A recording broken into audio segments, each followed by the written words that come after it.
I came from the mud. There's dirt on my hands. Welcome to Build an Iconic Life podcast. I'm your host, Chris Whitehead, and this podcast is dedicated to help you build a life with zero regrets by focusing on how you have everything you need to stand up, stand out, and live life on your terms. Let's dive right in. Dude, since the last time we were on together, you've gone through like some major overhauls. You're like a jujitsu ninja now.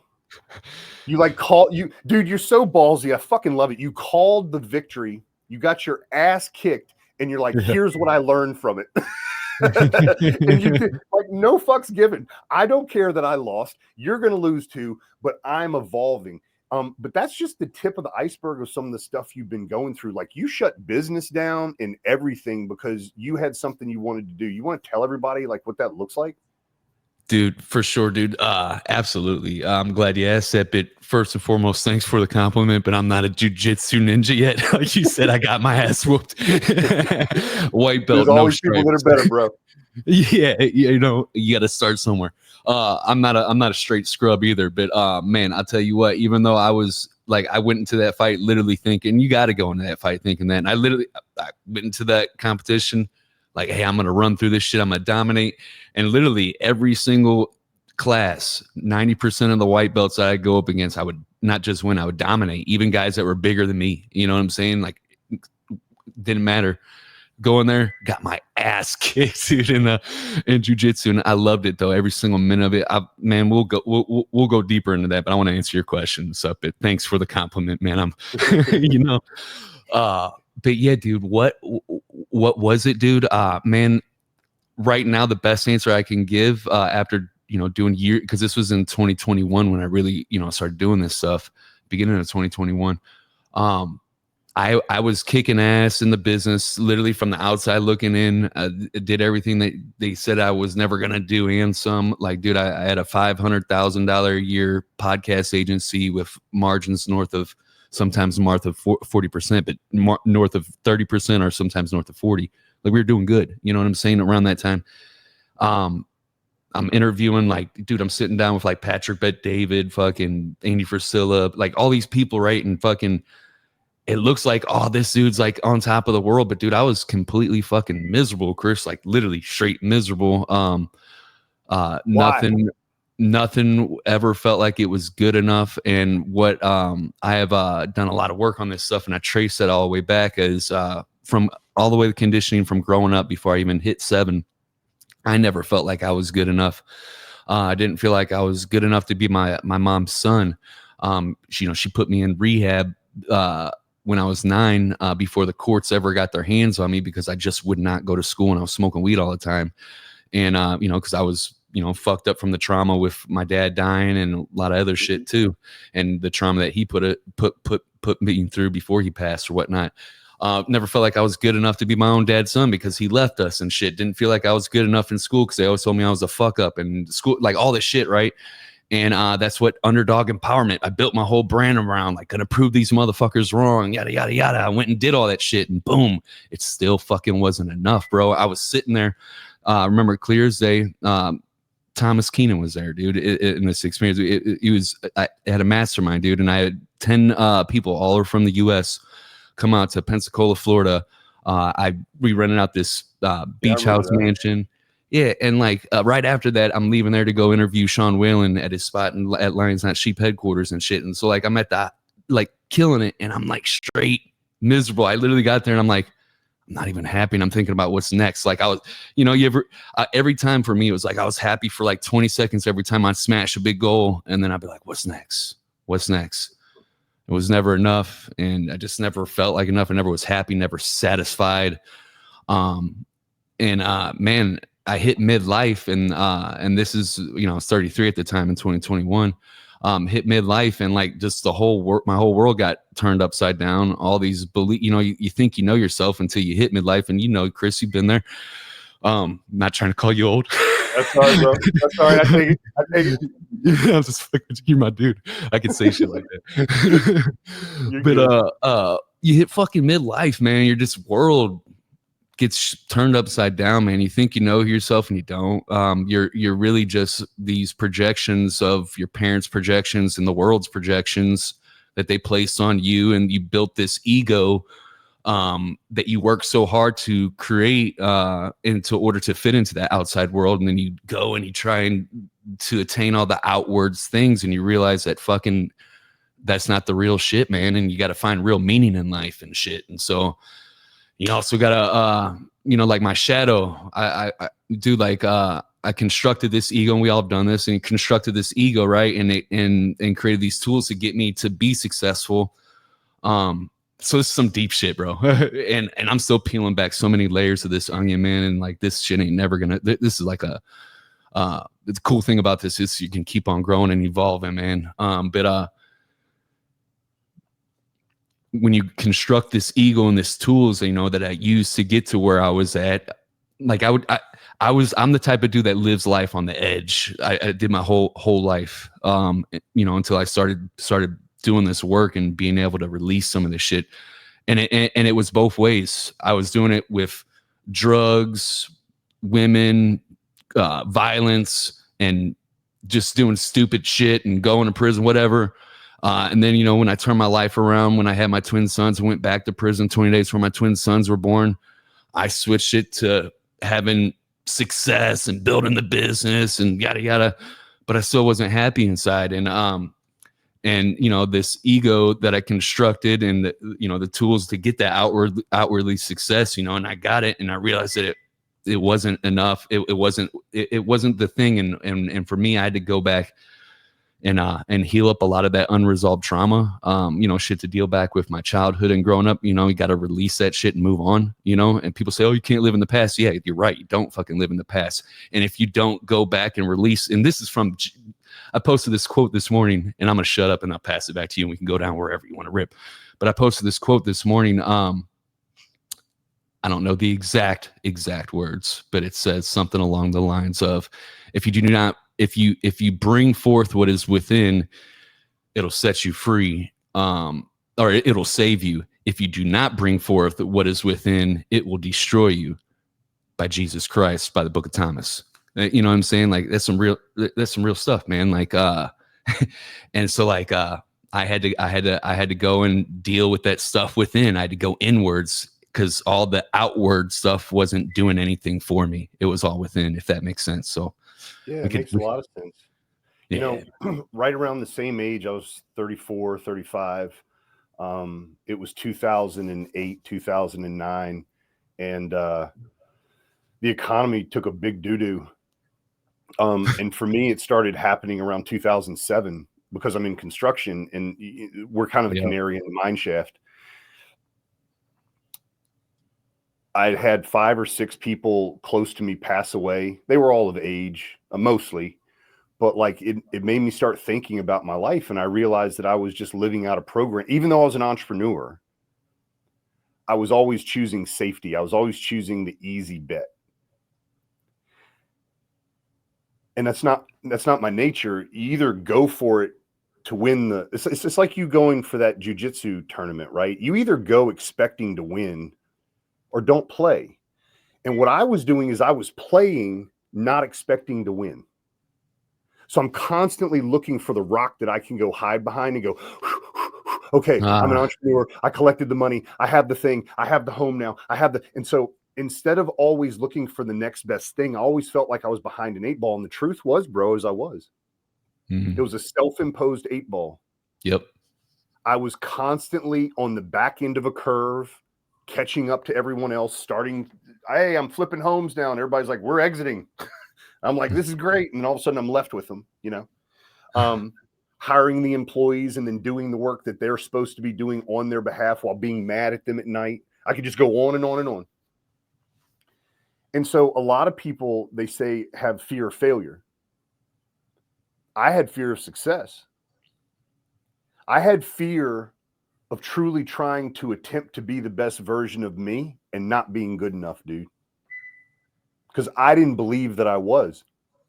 I was always better than most people. And I'm not gonna, this is not cocky, it's just truth. Like, I was always better than most people without even trying. But I was too afraid to try and find out that I still couldn't make the A team. My ego, huge. Dude, I relate to that so much too when you said that. So I ended up doing something, man, that now upon reflection has changed my entire life. And maybe this will help some people listening, because when you were talking about going down the, peeling the layers back and being willing, and it's almost like a conscious effort that you're making to plod forward in this thing, right? And I think a lot of times, guys, because we're really logical, it's like that's the process. I have to remember every day that I get up and I brush my teeth. I have to get up every day and remember that I committed not to yelling and screaming and fighting. I have to remember that I committed that it's going to be a painful day and that I'm not going to react to it, right?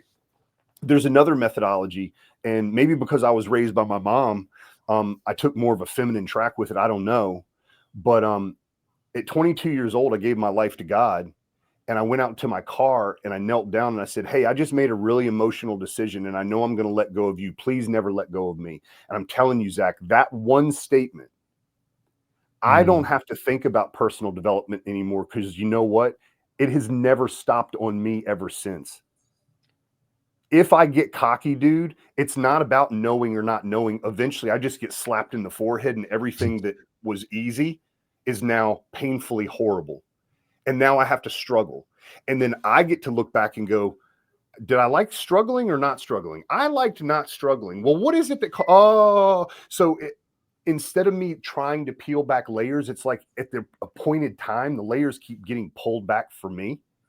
And the only thing that, and this again, the fear of success versus the fear of failure, I have now started giving me permission. Hey, today's a beautiful day. I've been working for 30 years of my life. I think I'm going to go play golf today because I'm an entrepreneur and I can. And I'm going to be happy with it. I don't care if I score 2 over or if I score 20 over today. And when I'm in the middle of a golf shot, and let's say that I'm even through 7 or 8 holes. By the way, I love golf, but let's say I'm even through 7 or 8 holes, and I tell myself in my head, hey, I'm going to finish this front 9 even par. This is going to be fun. And on the 9th hole, I shoot a triple bogey. I don't focus on the triple bogey. I then go back to remembering I took today off, everybody. I'm just having a good day. I'm winning. It don't matter. So I'm already winning when I made the decision. I just redefined what success looked like to me. And I love hanging out with people that are that loosey-goosey with success too, because they can laugh at themselves. They can certainly laugh at other people. But for the most part, the energy is just kind of a playful, fun, hey, we're going to do stuff. And I get around other people and they're kind of like robots, and it's very rigid. And dude, I don't operate in that. Like, I am bad for saying the exact wrong thing at the exact right time when I'm nervous. It's always funny shit though. Always looking back, it's always ending up something funny. Like, you said what? Dude, I'm 51 years old and I could still turn beet red like a Solo cup if I realized that I just said something that is so inappropriate for the situation. Because I'm never trying to hurt somebody's feelings. That's how I was raised. Like, be a good kid. But it's like, damn, man, it's important for me to be around people that think and act and push me to be a better version of who I am, versus me having to always pull people up to be around me. And that's what my personal development's taught me a lot of. You got something to say about it? No, dude, that's so key. It's so, I mean, obviously it's everything who you are, who you surround yourself with. It's, dude, think about what you're learning about personal development through jiu-jitsu. Yeah. Bro, when I go play golf is, and I'm sure jiu-jitsu, golf is the analogy of life. Yes. You can hit the most perfect shot, but there's a rock in the wrong place and the ball just goes, fuck. And it was your $5 golf ball that you decided not to hit. You were hitting all the cheap shit for the first 5 or 6 holes, and you're like, I'm finally hitting the ball really great. So you hit another one dead down the middle, but you didn't see the sprinkler head. The ball hits the sprinkler head and jumps in the water, and you lose your $5 golf ball. Sounds like someone has experience with that. But it's life. You can prepare and prepare and prepare. You become a blue belt in jiu-jitsu, and you get your ass walloped by a white belt. Yeah. What are you gonna and it comes down to what's the attitude, not what are you gonna do next? What's the attitude that you carry into what you're going to do next? At least that's kind of where I am with it now. Just considering. So the other day, I'm driving down the road in kind of an industrial section, picking up some samples of materials, and I'm driving down the road, and this car is at an intersection. There's no stoplight, and it's a van. It's a work van, and there's a guy in the passenger seat and a guy in the driver's seat. Dude, that guy took off into my lane so quick that I had to slam on the brakes and almost hit the guardrail. Right. 2 years ago, I would have been screaming at the window, at the windshield. Right. Now, my face, I could feel the heat flush up. Also, my truck now has a little bit of a wobble because I slammed on the brakes so hard. I have 22-inch tires on it. So, by the way, it has this much rubber. It takes nothing to warp tires now, wheels. But I remember it took less than a minute and a half for me to calm everything down inside of me and just be grateful about life that I didn't get in a wreck and go on down the highway. That's gross. That's what I'm looking for in my life. I can't control that moron not seeing me or not stopping, or the dude that was in the passenger seat's like side-eyeing me like this is the guy's getting ready to T-bone me. So he didn't even tell the guy. They didn't stop. They took a right. There was a part of me that they took a right at the stoplight. I was supposed to go left. I was going to follow them because it had the name of their company on the side of the van. I was like, I'm going to say something. And then I was like, you know what? No, I'm not. I'm okay. Nothing happened to me. Maybe the guy just didn't see me. And maybe he's got something going on in his life, and maybe he has a job, and maybe he came from somewhere that this is the best thing that's happened here. I could ruin this guy's life. Chris, why don't you just let it be what it's going to be and move on and go to your goal, your destination, what you're trying to accomplish? It was within 5 minutes, I had the audio book back on. I'm listening to, whatever, going down the road, a little bit of wobble in my truck. That's okay. I want to live this way. I want to live this way. If I have 50 more years, 5 more years, or 500 more years, it doesn't matter. I want to live in such a way where it's like, first, do no harm. Second, make the world a little bit better. And number 3, gain some fucking perspective, Chris. Your perception of what happened is not always the truth. And that's probably the hardest thing in personal development that I've ever worked on, is like, my perception is not perspective always. That's hard to do for a lot of people. A lot of people haven't evolved to that level of self-awareness. Bro, there was a point in time in my life, the way I was raised, you and I weren't allowed to be friends. Because of what you did, because of who I was projecting to be, and blah, blah, blah. I'm not allowed to do that. But I start, and this is no slam on anything, but I'm going to church, I'm living the right life, and they all look like me, they all smell like me, we all kind of talk the same. I can't fart in church, man. I'll get in trouble. I can't say what's really on my mind. I can't ask the obvious question, like, why are we praying to the Roman Catholic Church? Hold on a second. Like, that's I'm saying this out loud with like 200 people. Can I ask what that means? So I did. I asked a woman that was 91 years old what that means. She didn't know. And I'm like, well, I'm not saying that anymore. I'm not going to speak anything out of my mouth until I understand it. I don't want to take things hook, line, and sinker. As a 30-something, I started to want to be my own person. I wish more people would choose to offer value to the world, because this is the great divide that I see. It's those that are choosing to get compensated for the value they put out there versus the people that want to hand out. And that's what I was afraid of. We were this close to the majority of people saying, I think I would rather just give up, tap out, and just like, give me a basic universal. I'll be fine. Like COVID when we got the money. I didn't. I'm a business owner, but other people did.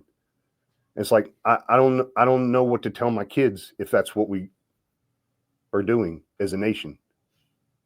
We're the last hope, bro. Elon Musk was on there and he looked dead at the camera and he said, "You need to go vote because this might be the very last time that it ever matters." If things hadn't gone the way that they went, and I'm sorry if people are listening to this and you don't agree with me, this is the cool thing about a podcast. You don't pay a dime for it, so you don't ever have to listen again. But if we take the First Amendment away, if we allow people to we just fly people into states that are like the states that make the decision, and one party gets in, they'll always be able to continue to do that and suppress and suppress and suppress. And all they're telling people to do is stay on social media, live the vicarious life.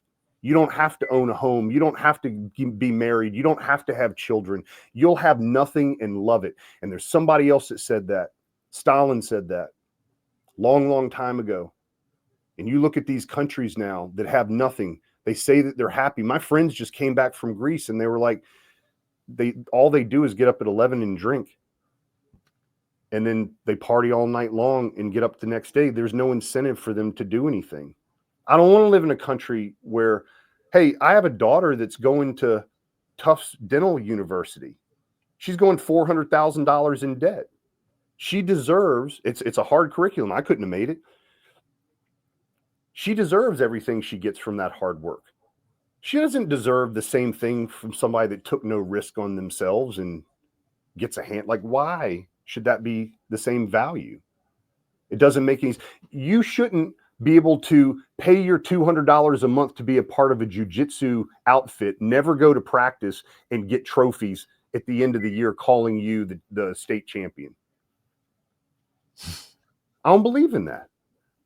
And that's what I was most afraid of, that people, because of what the media was saying, that people actually believe in that. But what I found out the next day is no, sir.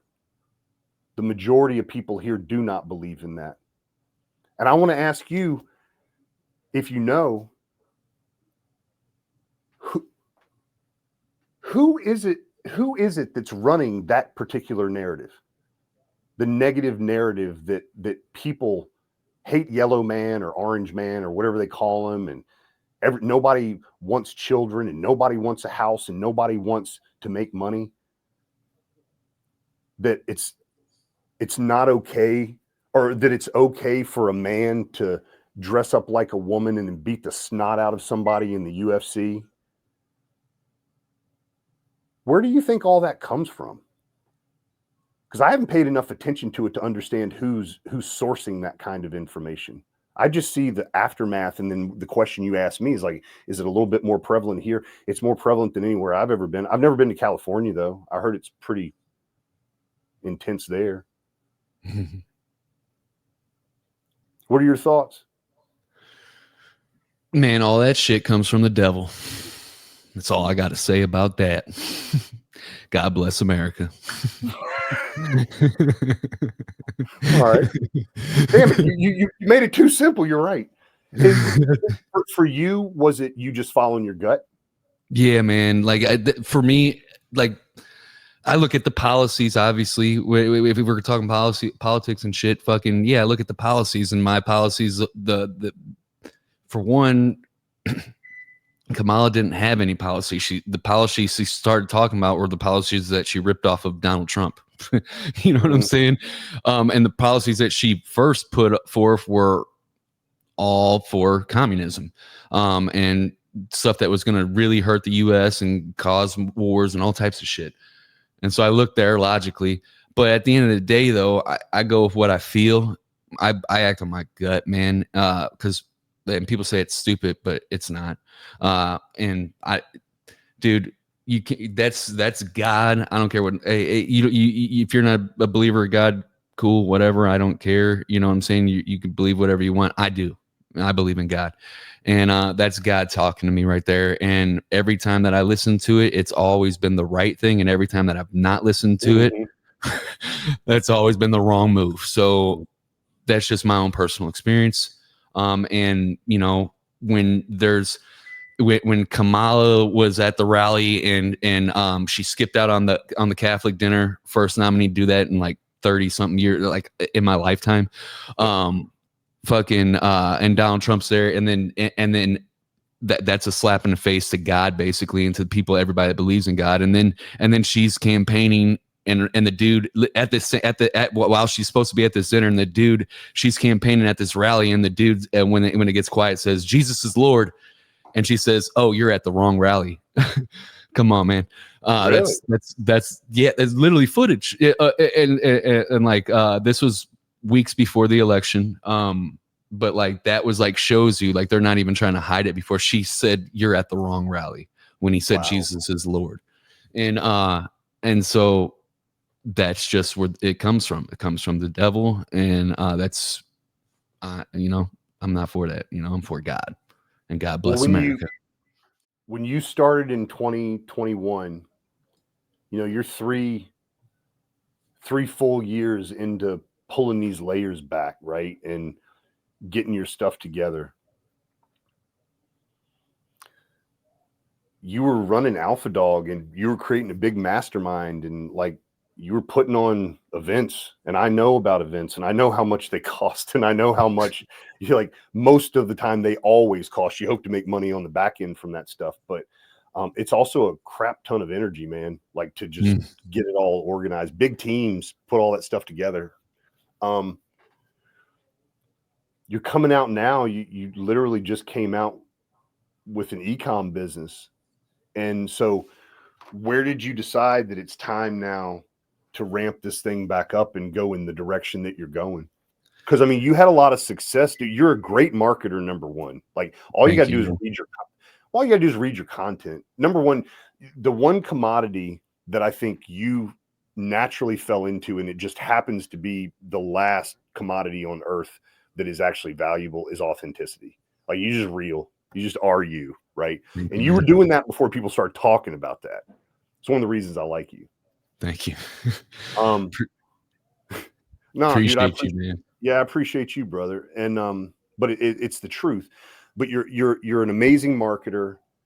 You have you created a dude. Do you remember when we were sitting there at that mastermind, and it was you, me, and John Paramore, and like they found out you were the podcast guy, and John and I are both sitting here like this, and like for 30 minutes straight, they're doing nothing but asking you questions. This is how I knew you were cool. You finally go, we have two other experts right here. Maybe we should start asking them some questions. Now. Yeah, come on, man. Popular. That's how much entrepreneurs wanted to know about podcasting, because they know what it does for marketing. So you have these success. The point is you have these successful things going. And you're like, nope. I'm going to go down this path. I'm going to get me mentally, physically, emotionally, spiritually healthy again. And now you're going in this direction. What's the trajectory and what's the thought process behind that?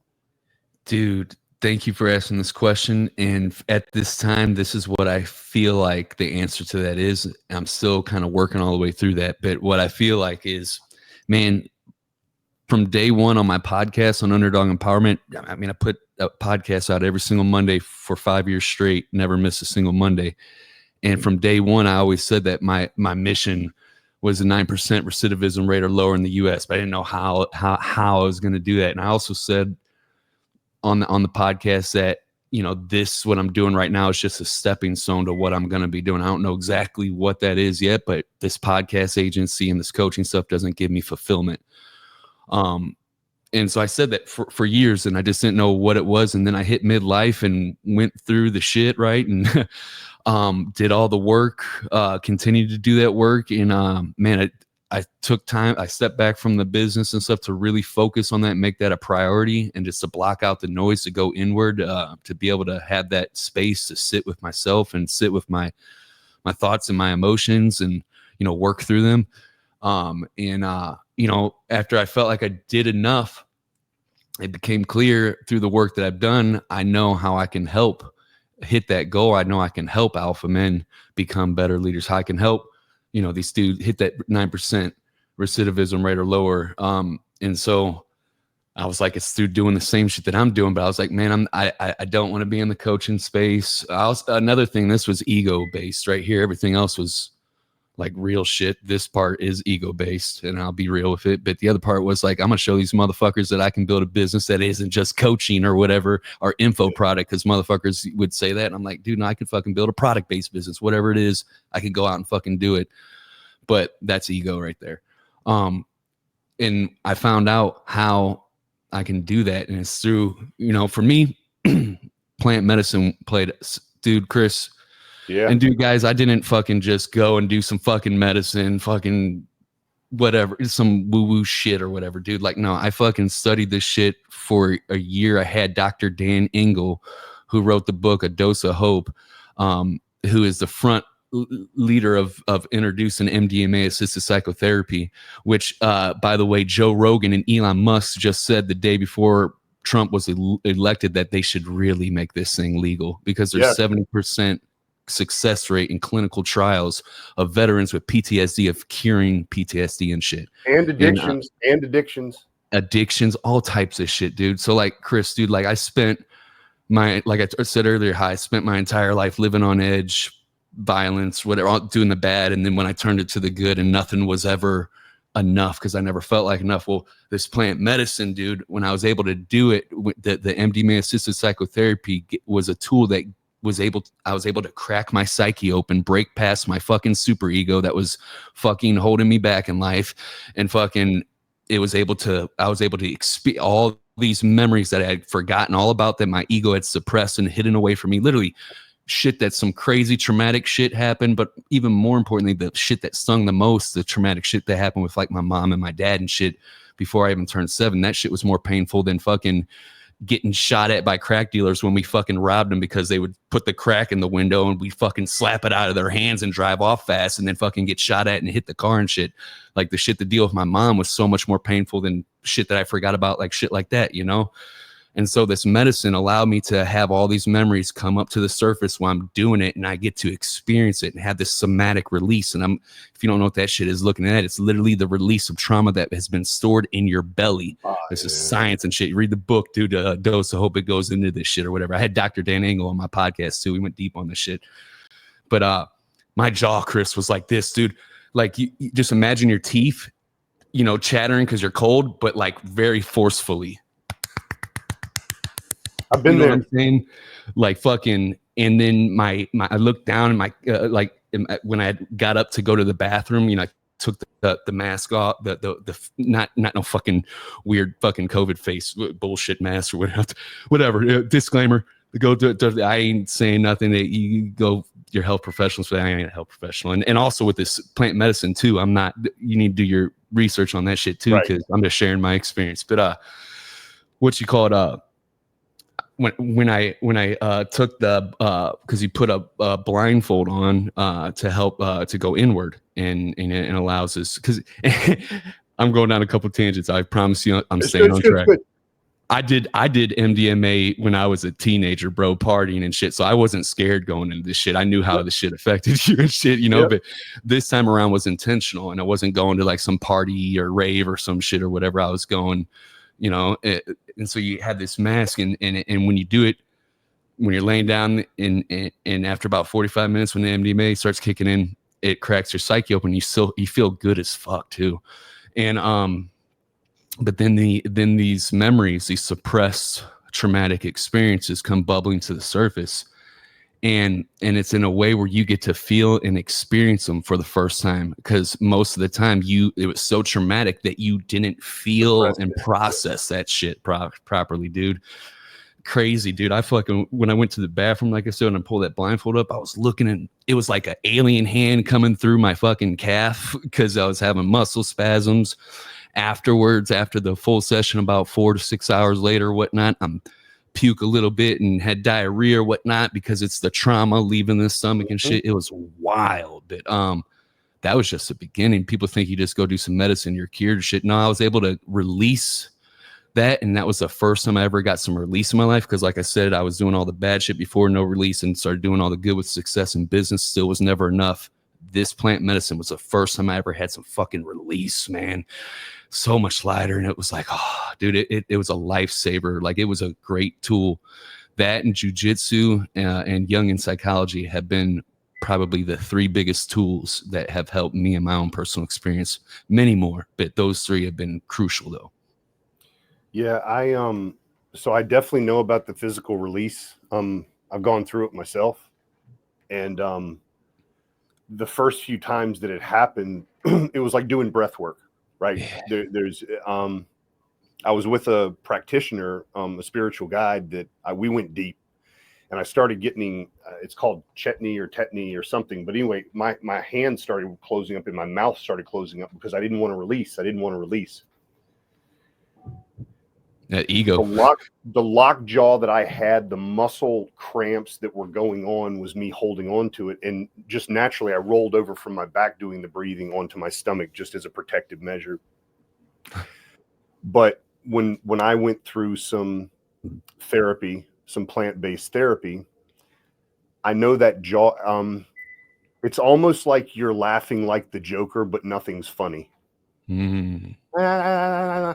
And my teeth were chattering, and I didn't like the feeling at all. And I didn't like this feeling of, I was holding, like, I'm a control person, right? That's what we learn how to do when you don't want to face negative things, you control it. And what I was doing is, instead of allowing it to release, because I didn't have somebody with me that was walking me through it, I'm trying to push it down and push it down and push it down. And eventually it's going to come up whether you want it to or not. And when I was able to let go of it, Zach, you probably had this exact feeling. I've never been lighter in my life, and I didn't know why. And it was this quick. Yeah. Yeah. And my perspective on what life is fundamentally changed forever. The mystery of life and it being a good thing made me want to explore now, versus fearfully hiding behind rocks of success, or somebody lifting me on a pedestal, or whatever my bullshit was at the time. And Yep. now when I'm with other people, it's very easy for me to see the control mechanism in them that's holding back the pain. And it makes me sad, because I think that it's not, you can be a drinker, a smoker, and live 12 times as long as people that hold on to that shit, because it's also destroying your body. That energy that you're holding, and that's all it is energy. And I've had lots of Eastern practitioners, people that have gone away from the Western medicine, use holistic practices, no drugs, no nothing.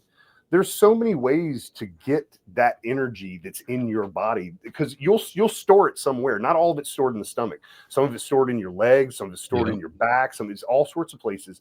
And I've had these people help me release stuff before, and all of a sudden the perspective is completely different. My mood is completely different. And when I go into that situation next time, my reaction is completely different. And I love that. I love that you don't have to force the work, so to speak. Yeah. And it makes me really sad that here in America, we would rather push pharmaceuticals on people that just continue the propagation of the problem versus a real solution. You can't do blind test studies on plant medicine, because you kind of know if you're on it or not.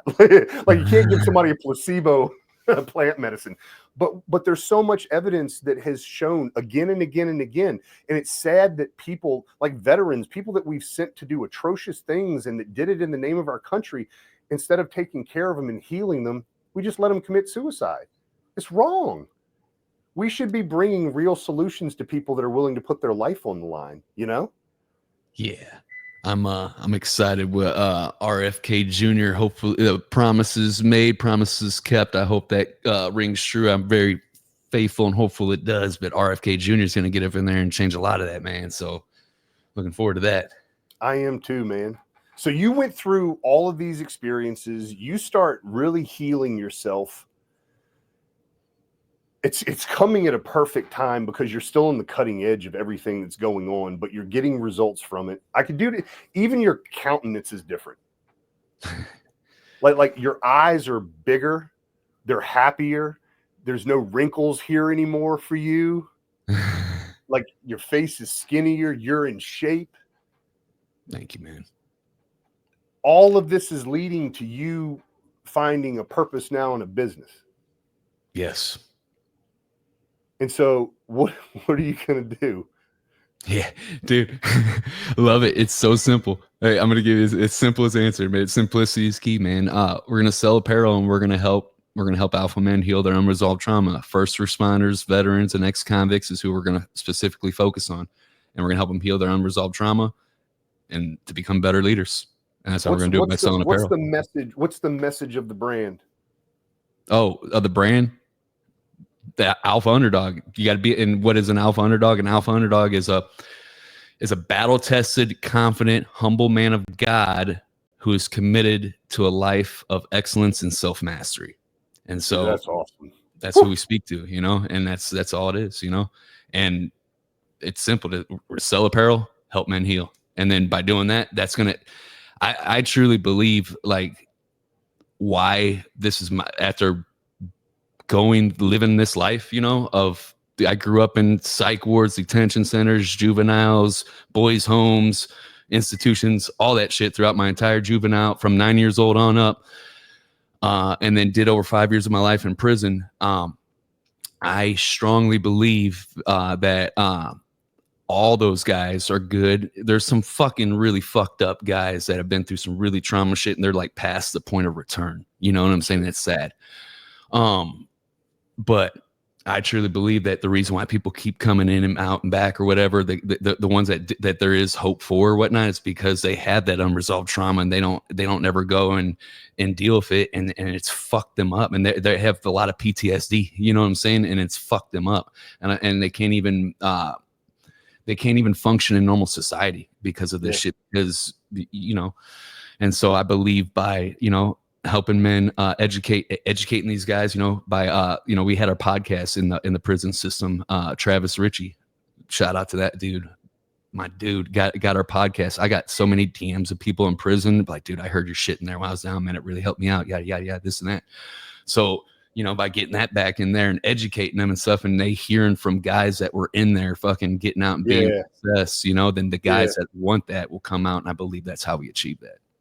Dude, and that's what it takes. It takes someone that's willing to go through the things that you've gone through, not beforehand. That's what qualifies you, but it's what you've done since then that gives other people hope. Because it's not easy, is it? Like, it's not something that you go and you fix and you're done. It's a lifelong. You realize this is a lifelong process for the remainder of your life. You made a commitment, and I mean, your mission statement says it all. That's what gives other men hope to try. That's what I was talking about with, like, waking up the next day and realizing, I hate to say it, there might have been a little part of me that shit was working on me, because I might have been losing a little bit of hope. To see all of these people in our country that believe that we all deserve to succeed, that we all can do it together. Wow, my hope muscle just got stronger again. And that's what you're doing for people that have gone through some horrible experiences, because you don't judge them. You've been through them yourself. And it's not like you can't talk the talk. It's not like you can't walk the walk, but you've made a different choice. And all of the heroes that we look up to, that's what they've done. Amen. All little boys want to grow up. In my opinion, I don't know, I did. You want to grow up and be a hero. You want to grow up and be someone that somebody looks up to. You want to be someone that's counted. You want to be somebody that matters. You want to have a purpose. I wanted to have a purpose my whole life. It just took me too long to figure it out. and that's why I'm so enthusiastic, and I think you are too. Like, it's why I'm willing to go do podcast and crazy, talk to people on stage and talk to people individually, write a book, all this kind of stuff. It's like, man, I want to be the hope that I saw in someone else for someone. I want to be that hope. I really do. And it doesn't take a lot to be that hope. That's what a leader is somebody that just says, I'm not doing it by following someone else. I'm just going to go do it.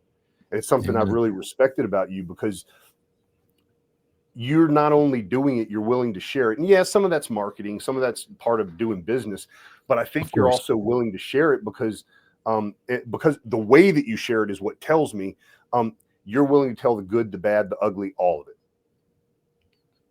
Thank you, man. Dude, thank you for saying that, because that's confirmation, because that's literally, dude, there's so many marketing tactics, and yeah, I study those and use those, deploy shit, whatever. I've done all that shit, right? I ran a podcast marketing agency, you know what I'm saying? It's like, but none, like you said, just being fucking real has always been the go-to. Like, man, if I just show up and be real and share when I fuck up, because I'm gonna fuck up. I'm gonna fuck up so fucking much. All right.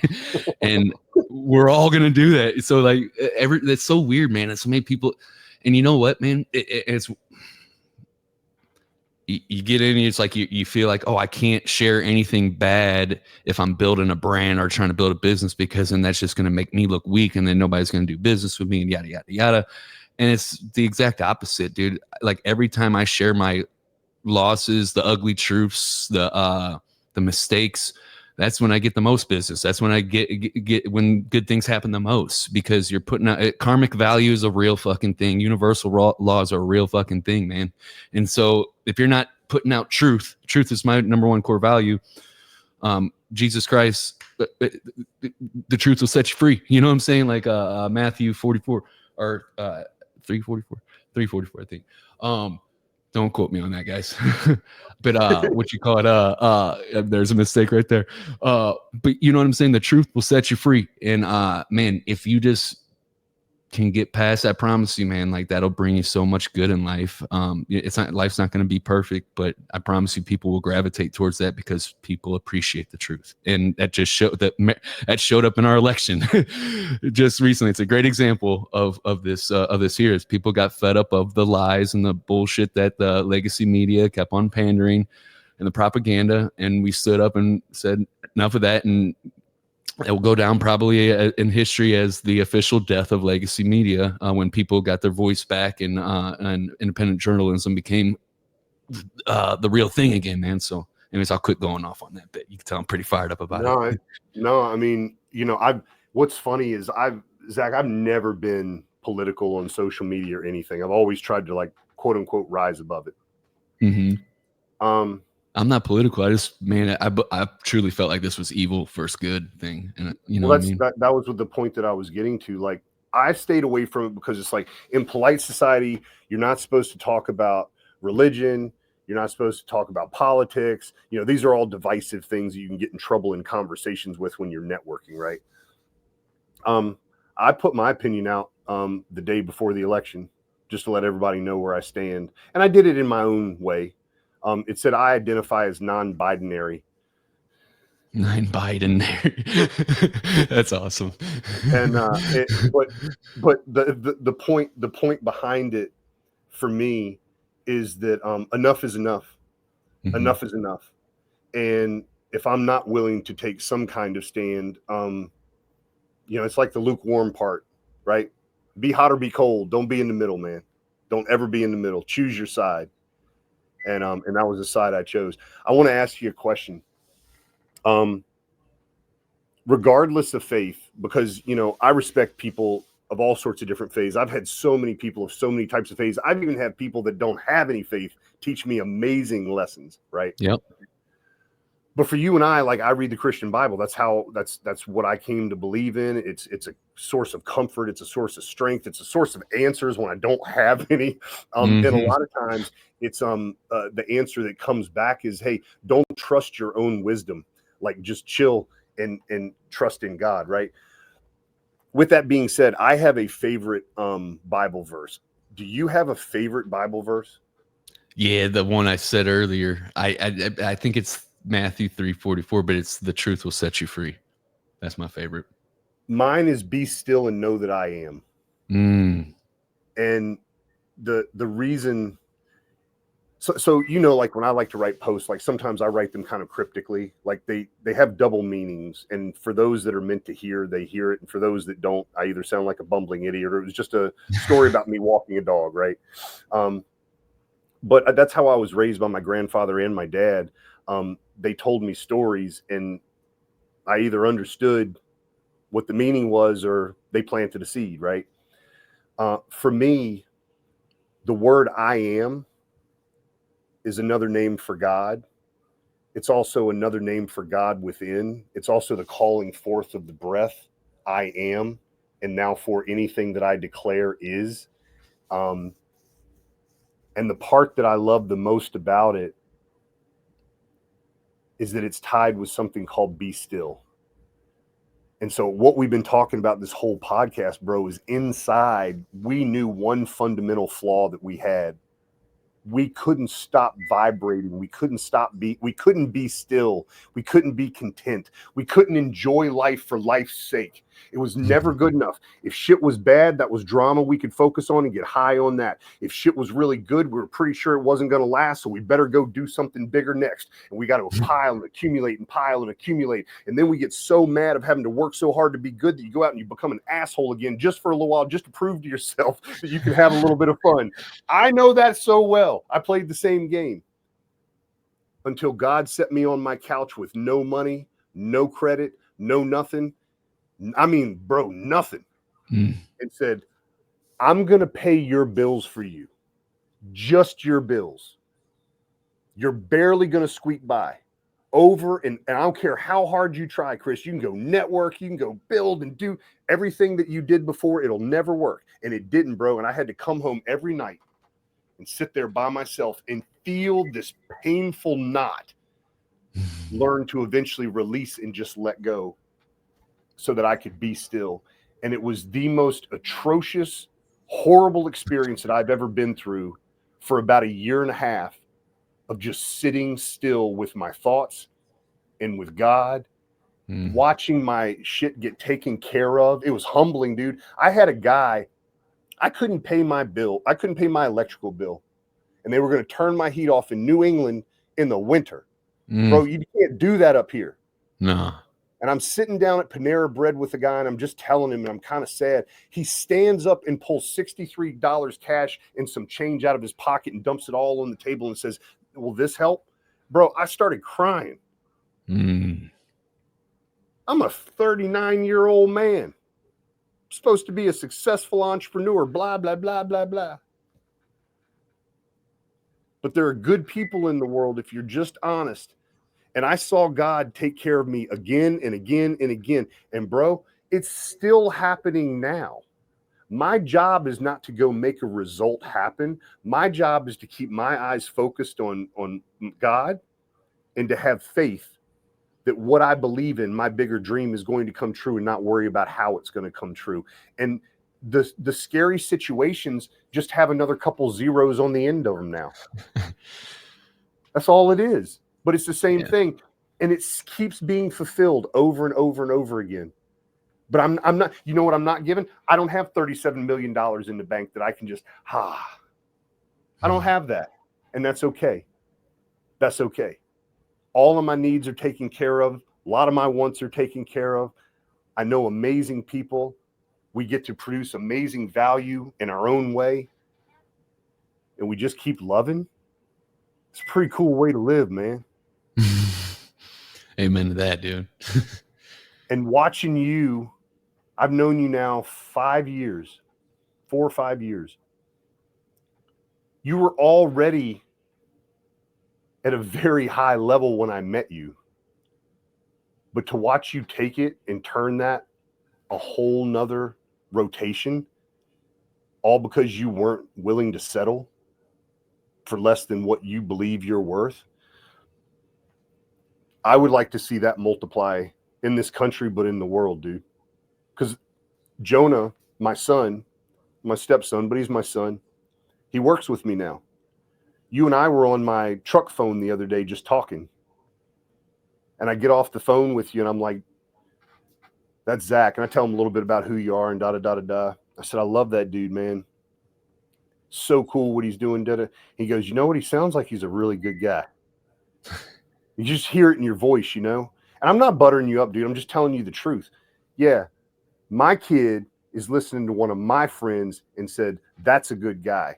I want him to remember that when his shit gets hard, that he might be able to have a good guy around him, that he can surround himself with other good guys that he can ask questions to, or he can be real with, or he can say, I've got a problem and maybe there's a solution. And maybe you don't have the solution, but because you are a good guy, you're connected to another good gal or good guy that has a solution. Because we don't get to do this thing alone, dude. That was the biggest bullshit lie that I was ever told, that my success is based upon me doing it. Oh, that's a good way to get isolated forever. Yeah. And Yep. I can't say how much I appreciate you for continuing to evolve you and not settling, because Thank it you, would be man. easy to settle, dude. Thank you, brother. I appreciate that, man. You too, man. You too. Thank you so much. You're welcome. When are you going to start launching stuff about your new business venture, your apparel? Yeah. Yeah, man. Dude, Monday is our first official partner meeting. Dude, I spent the last almost 2 years getting this partnership official with Cody Neer and Mike Ficara. But we have our first official meeting. I already got it in the works. Like I know nothing about ecom. I don't know anything. I'm literally testing right now, seeing if going on podcasts, sharing my experience and talking about Alpha Underdog, if that drives any organic traffic to our store at Alpha Underdog. That's what I'm testing right now. That's why I'm going on podcasts. I don't even know if that's going to work. Cody, on the other hand, is our strategic advisor. He's the guy that's been there, done that with his multiple multi-million-dollar outdoor apparel brands, Bucks of America or Bucks of America, Bucks of Nebraska. He's founder of, and I mean, he's done a lot of really cool shit in the e-commerce space. He's that dude. So he's going to be guiding us on the strategy, the page strategy, all that stuff, and we're going to start getting that going this week. And Mike, he's our guy. He's our integrator. He's the guy that thrives off of managing and the process and building the systems. You already know all about that. I wanted to make sure I got that guy in place too, because I would be doing this mission a disservice if I didn't have these two in place, I feel like. And so we're about to get going, and we're going to be putting out, there's stuff, the store's up and running already. Okay. But we're about to be getting all the nice, like we're about to be going hard on the marketing end, but also the new designs and new drops or whatnot, and get real creative with it. So it's a learning process. I'm excited to learn all about that world. What's the website? alphaunderdog.com. Okay. Right on. We'll throw all that on this on the information link that we put with your stuff. And when you start posting that stuff on social media, I'll start sharing it. I'll definitely get some of it. I believe in the mission that you're doing. It'll be fun to see you grow it. It'll be really fun to see you grow it. I don't know who these guys are, but when you were telling me the other day, it's like they're the big boys. They know what they're doing. They know how to play the game. Yeah, I mean, dude, like you were just saying just moments ago, you said like the biggest bullshit is fed is like that just depends on me and I got to make this shit happen. And like I learned that from hard life experience too. That's the biggest bullshit, man. And like there ain't no way that I'd be able to accomplish this mission by myself. No fucking way. I wouldn't even get close to it. And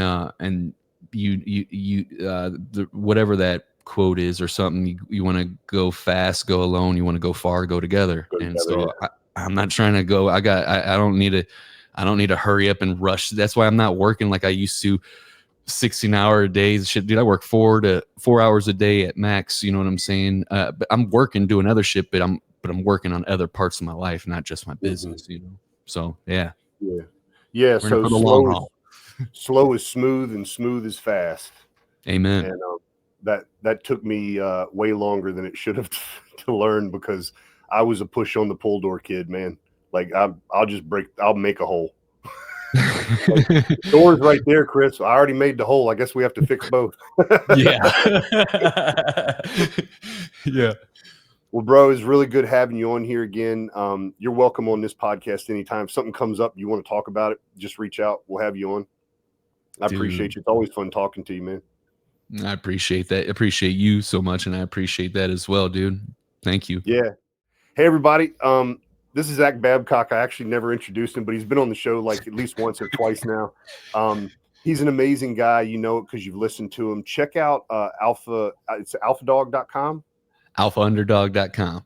alphaunderdog.com. He's got apparel out. It's getting ready to grow. And check out his podcast too, because when he says that he's talked to some of the most influential people around, he has literally talked to some of the most influential people around, and they're amazing interviews, because you have a really good way of taking other people that say that they keep it real, but because of your willingness to go real raw, I watch them stay on that same vein that you're on. And so the interviews are really, really good. You hear a different side of them sometimes than you would hear in other kinds of interviews. So go check them out there, everybody. And we'll see you later. Peace. Peace.